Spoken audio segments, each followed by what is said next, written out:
سورہ آل عمران آیت نمبر 176 77 178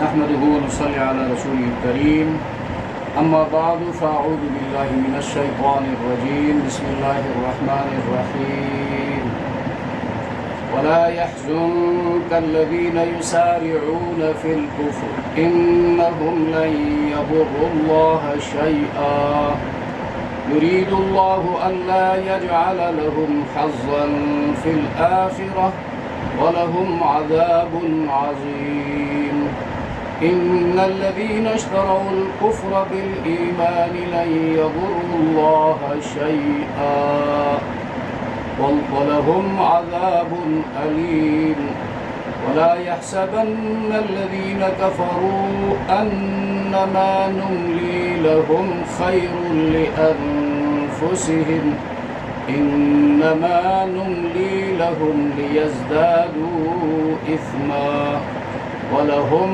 عذاب مهين. لفظی ترجمہ ولا يحزنك ولا اور نہ يحزنك حزینہ ماضی آئے گا اسے يحزن پریزنٹ ٹینس ہے مضارع ہے اور حزنن اس کا مصدر ہے یعنی حزنن سے یہ يحزن کا جو ہے یہ نکلا ہے. کاف ضمیر ہے معنی ہوگا تجھے غم میں نہ ڈالے تجھے غمگین نہ کرے. الذین وہ جو یسارعون یہ بھی پریزنٹ ٹینس ہے جمع کا صیغہ ہے اور غائب ہے.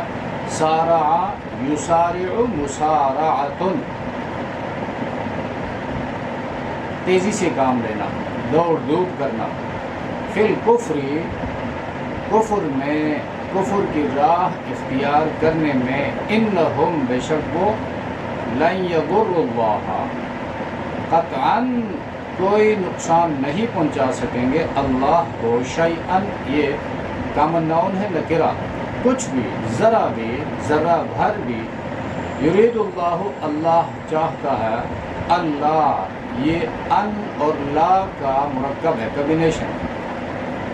اللہ کا معنی ہے یہ کہ نہ یجعل جعل یجعل جعلن مصدر آئے گا بنائے رکھے لہم ان کے لیے حظاً حظ حصہ نصیب پارٹ فی الآخرہ آخرت میں.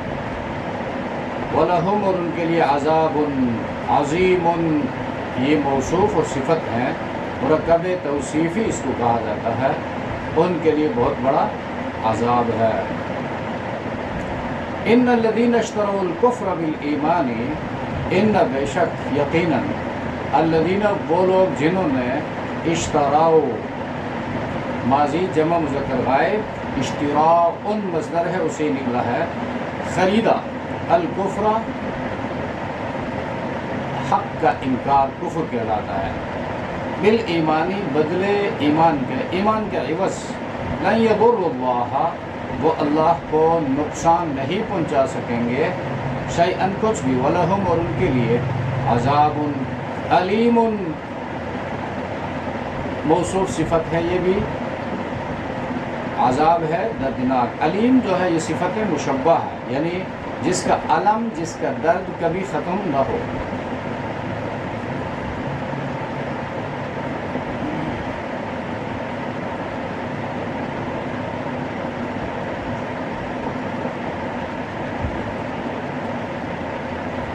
ولا يحسبن اور وہ ہرگز خیال نہ کرے الذین وہ لوگ جو کفروا جنہوں نے کفر اختیار کیا حق کا انکار کیا.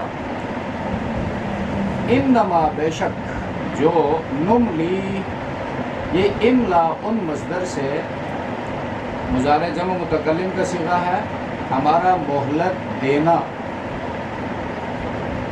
لہم ان کے لیے خیر بہتر ہے. لانفسہم انفس یہ نفسن کی جمع ہے نفسن اس کا واحد ہے. ہم ضمیر جمع مذکر غائب کا ہے ان کے نفسوں کے لیے ان کی جانوں کے لیے.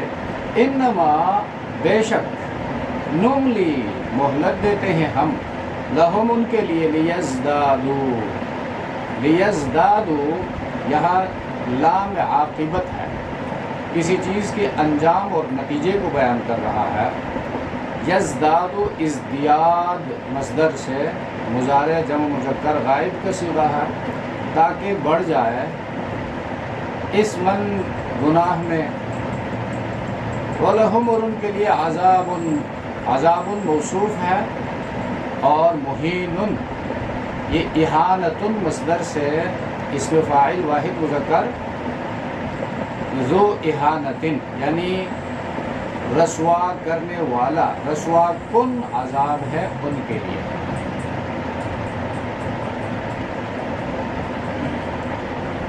ان آیات میں غزوہ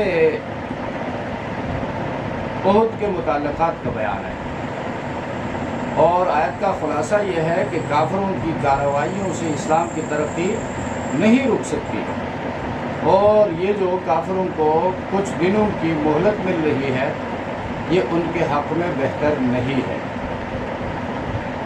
اور یہ پہلی دو آیتیں جو ہیں ان میں لا یحزن کا نبی کریم صلی اللہ علیہ وسلم کو تسلی ہے، اور پھر کافروں کے ایک شبہ کا جواب ہے۔ جو لوگ کفر پر خوش ہو رہے ہیں اللہ تبارک و تعالیٰ ان کو ڈھیل دے رہے ہیں، یہ بات اس لیے ہے کہ اللہ چاہتے ہیں کہ ان کا آخرت میں کوئی حصہ نہ ہو اور وہ بڑے عذاب سے دوچار ہو جائے۔ تو جو لوگ اسلام قبول نہیں کر رہے ہیں تو ان کو اختیار دیا گیا ہے، دنیا کی زندگی اختیار کی زندگی ہے اور انتخاب کی زندگی ہے اور امتحان کی زندگی ہے۔ اس امتحان میں بہتر کو یا بدتر کو اختیار کرنے کا حق جو ہے اللہ نے اپنے بندے کو دیا، لیکن اس کا نتیجہ پھر اللہ نکالے گا، نتیجہ انسان کے بندے کے ہاتھ میں نہیں ہوگا۔ تو ان لوگوں نے اسلام قبول نہیں کیا جس کا اقرار انہوں نے عالم ارواح میں کیا تھا اللہ کی ربوبیت کا، اور پھر دنیا میں آنے کے بعد اللہ تبارک و تعالیٰ نے ان کے لیے انتظام فرمایا، کتابیں نازل کرنے سے لے کر انبیاء بھیجنے سے لے کر نذیر اٹھانے سے لے کر عقل عطا کرنے سے لے کر اور ارد گرد ماحول میں دلائل قدرت بکھیرنے سے لے کر یہ سب اللہ کی وحدانیت کی طرف دعوت دے رہی تھی، اور آنکھیں کھولنے کے لیے کان کھولنے کے لیے کافی تھی، لیکن اس نے ان سب کو بالائے طاق رکھ کر آنکھیں بند کر کے کان بند کر کے دوسرا راستہ منتخب کیا جو کہ کفر کا ہے۔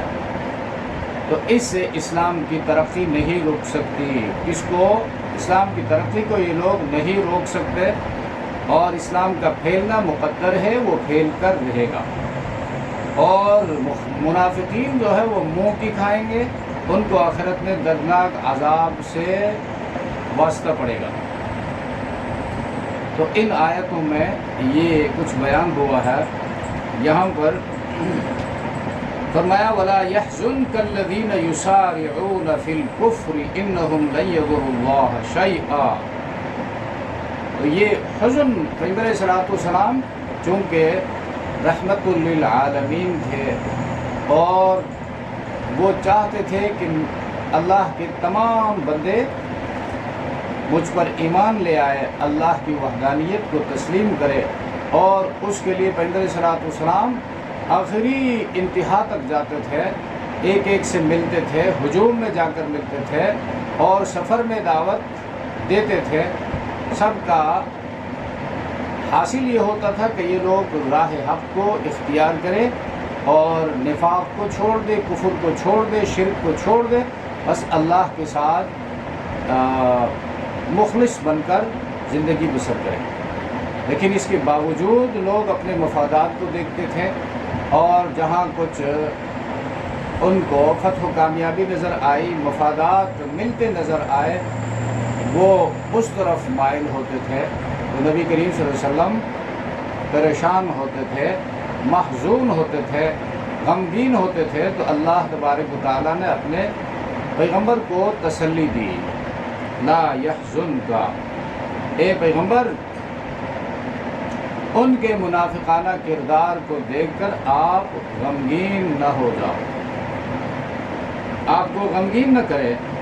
الذین وہ لوگ یسارعون فی الکفر جو کفر کی طرف لپک رہے ہیں، یسارعون مسارعت، دوڑ میں مقابلے میں ایک دوسرے سے آگے بڑھنا، تو یہاں مراد اپنے تمام تر وسائل کو کفر کی ترقی کے لیے استعمال کرنا، پیغمبر کے مقابلے میں استعمال کرنا۔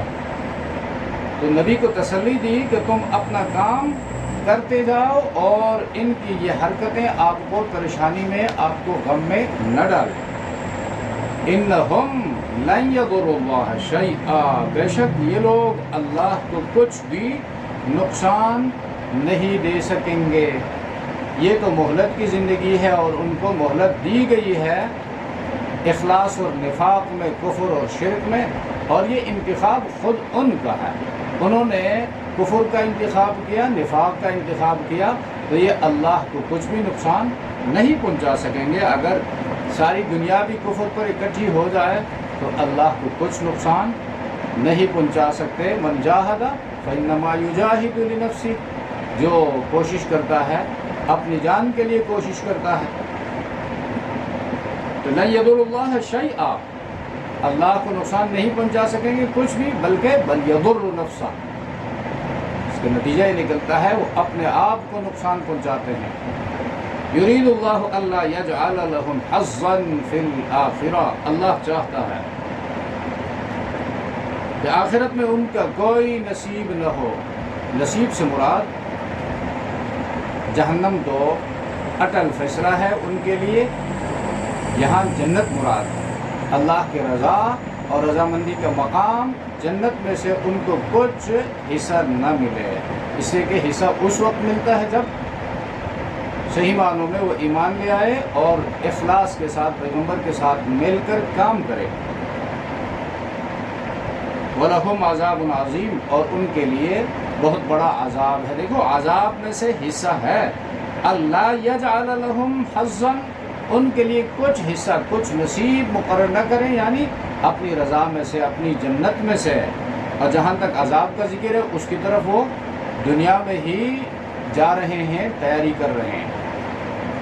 ان الذین اشتروا الکفر بالایمان، بے شک جن لوگوں نے اشترا، خریدا، انتخاب کیا، پسند کیا، اختیار کیا، الکفر، کفر کو، حق کے انکار کو، عوض میں ایمان کے۔ آپ دیکھیں دو چیزوں میں اختیار دیا گیا تھا، ایمان کو اختیار کرو یا کفر، تمہاری مرضی ہے، لیکن ان دونوں کا نتیجہ پھر تمہارے ہاتھ میں نہیں ہوگا۔ امتحان کے میدان سے گزرنے کے بعد نتیجہ اللہ نکالیں گے، ایک کا نتیجہ جنت ہوگا اور دوسرے کا نتیجہ جہنم میں، اور دنیا میں اختیار ہے۔ ان الذین اشتروا الکفر، بے شک جن لوگوں نے کفر اختیار کیا، بالایمان، ایمان کے عوض، لن یضر اللہ شیئا، وہ اللہ کو کچھ بھی نقصان نہیں پہنچا سکیں گے۔ وَلَهُمْ عَذَابٌ علیم، اور ان کے لیے دردناک سزا ہے۔ عذاب علیم، چونکہ منافقین کا ذکر ہے تو عذاب علیم فرمایا، اور کفار اور مشرکین کا ذکر تھا تو عذاب عظیم فرمایا۔ وَلَا يَحْسَبَنَّ الَّذِينَ كَفَرُوا أَنَّمَا نُمْلِي لَهُمْ خَيْرٌ لِأَنفُسِهِمْ، اور ہرگز خیال نہ کرے وہ لوگ جنہوں نے اسلام قبول نہیں کیا، حق کا انکار کیا، کفر کیا، کہ ہم جو ان کو مہلت دے رہے ہیں، انما نملی لہم، ہم ان کو مہلت دے رہے ہیں، وہ ان کے حق میں بہتر ہے۔ یعنی کفار یہ خیال کرتے تھے کہ بھئی اگر ہم اللہ کے ناپسندیدہ، نامحبوب بندے ہوتے تو ہماری اتنی بڑی بڑی عمریں ہیں اور کوٹھے بنگلے ہیں، جائیداد ہے، سرمایہ ہے، اقتدار ہے، اولاد ہے، افرادی قوت ہے، یہ سب ناپسندیدگی کی دلیل تو نہیں ہو سکتی، بلکہ پسندیدگی کے لیے دلیل بن سکتی ہے۔ اپنے دشمنوں کو کوئی اتنی نعمتوں سے نہیں نوازتا ہے تو اس سے پتہ چلتا ہے کہ ہم اللہ کے محبوب ہیں۔ تو اس کا جواب اللہ نے فرمایا کہ یہ جو ہم نے ان کو مہلت دے رکھا ہے، دنیا کی 4 دن کی چاندنی ہے اور پھر آگے اندھیرا ہے، لہٰذا وہ اس چیز کو اپنے لیے بہتر نہ سمجھے کہ ہم نے ان کو یہ نعمتیں عطا کی ہے۔ یہ نعمتیں اس لیے عطا ہوئی ہیں کہ انہی میں پڑھ کر وہ مزید جو ہے اپنے اختیار سے گناہوں میں آگے بڑھتے جائیں۔ اولاد ان کو عطا کیے، انہی اولاد کے لیے وہ حرام میں مبتلا ہو جائے، حرام کماتے کماتے زندگی بسر جائے، گزر جائے، اور اقتدار کی نشے میں پھنس کر اللہ کو بھول جائے اور اپنے انجام کو بھول جائے، یہ اس لیے کہ وہ اللہ کو اور دین حق کو، اسلام کو مانتے ہی نہیں ہے۔ تو یہاں پر ایک مسئلہ علماء نے لکھا ہے، ایک بندہ ہے جس کے اوپر نعمتوں کی فراوانی بھی ہے، اور دوسرا بندہ ہے جو فرمانبردار ہے لیکن ناداری کی زندگی بسر کر رہا ہے۔ تو اللہ کا محبوب ان میں سے کون سا ہے، پسندیدہ بندہ کون سا ہے؟ نافرمانی کے باوجود نعمتوں کی فراوانی، یہ زندگی میں عذاب کی دلیل ہے، اس کو کہتے ہیں استدراج۔ اللہ تبارک و تعالیٰ درجہ بدرجہ اس بندے کو پکڑ رہا ہے اور اس کو مہلت اللہ نہیں دے رہا ہے کہ وہ پیچھے مڑ کر دیکھے کہ کیا ہو رہا ہے، کتنی زندگی گزر گئی، میں کہاں جا رہا ہوں، میرا کوئی پیدا کرنے والا ہے، میری کوئی ذمہ داری ہے۔ اس طرف غور و فکر کرنے کے لیے اس کو مہلت بھی نہیں مل رہا ہے، بس وہ اسی دھن میں ہے کہ کبھی جو ہے 1000 کا لاکھ بنا دے، لاکھ کا کروڑ بنا دے، کروڑ کا ارب بنا دے، اور اسی میں ملک الموت آ کر گردن مروڑ دے کہ اب وقت ختم ہو گیا۔ یہ استدراج۔ ہاں، ایک بندہ ایسا ہے جس کی زندگی میں دین ہے، حقوق کی پاسداری ہے، اللہ کے حقوق کی وہ حفاظت کرتا ہے، بندوں کے حقوق کا خیال رکھتا ہے، اور مال کے حقوق کا خیال رکھتا ہے، اپنے بدن کے حقوق کا خیال رکھتا ہے، اور اس کے ساتھ بھی مال اس کے پاس زیادہ ہے اور مال آ رہا ہے، وہ مال کا حق ادا ہو رہا ہے، اور رشتہ داروں کے ساتھ اس کی ہمدردی اپنی جگہ جاری ہے، تو یہ بندہ پھر اچھی حالت میں ہے۔ اور اس کے مقابلے میں جو پہلا والا بندہ ہے جو صرف مال کی دھن میں مال جمع کرتا رہتا ہے اور گنتا رہتا ہے اور کسی کو ایک چوانی جو ہے وہ نہیں دکھاتا، تو وہ استدراج میں ہے، وہ اللہ کی پکڑ میں ابھی سے ہے۔ اور جو چونکہ درجہ بندی ہے، دنیا میں پکڑ اس کی شکل مختلف ہے، اور قبر میں پکڑ اس کی شکل مختلف ہے، اور قیامت کے دن جو پکڑ ہوگی وہ پھر آخری درجے کی اور کامل پکڑ اور گرفت ہوگی، اس کی شکل مختلف ہوگی۔ اور جس بندے کے پاس یہاں پر کچھ نہیں ہے، نادار ہے، لیکن اس کی زندگی میں اللہ کا دین ہے، اور جہاں تک حقوق کا تعلق ہے اللہ کے ساتھ کسی کو شریک نہیں ٹھہراتا، اور جتنا کام دین کا کرتا ہے اخلاص کے ساتھ کرتا ہے، اپنے دین کے معاملے میں مخلص ہے، لہٰذا یہ اللہ کا محبوب بندہ ہے۔ اصل معیار جو ہے وہ دین ہے، دین کو چھوڑنا اور دین پر کاربند رہنا۔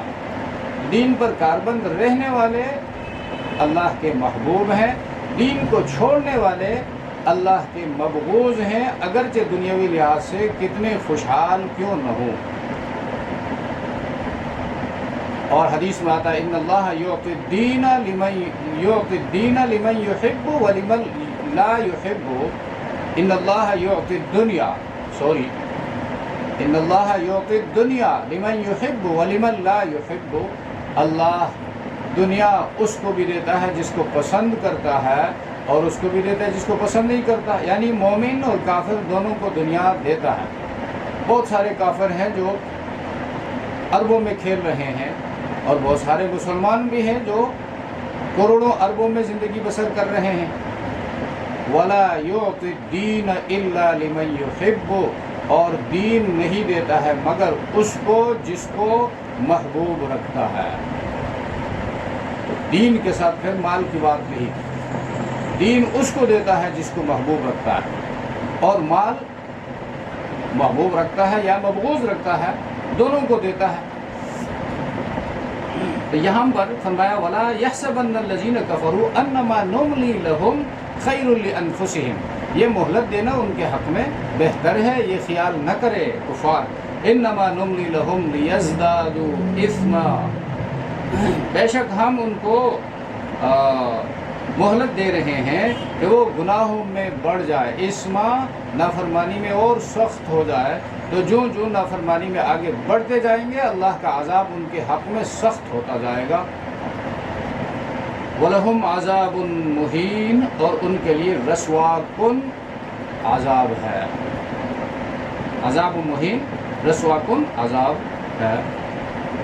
سبحان ربک رب العزت عما یصفون وسلام علی المرسلین والحمد للہ رب العالمین.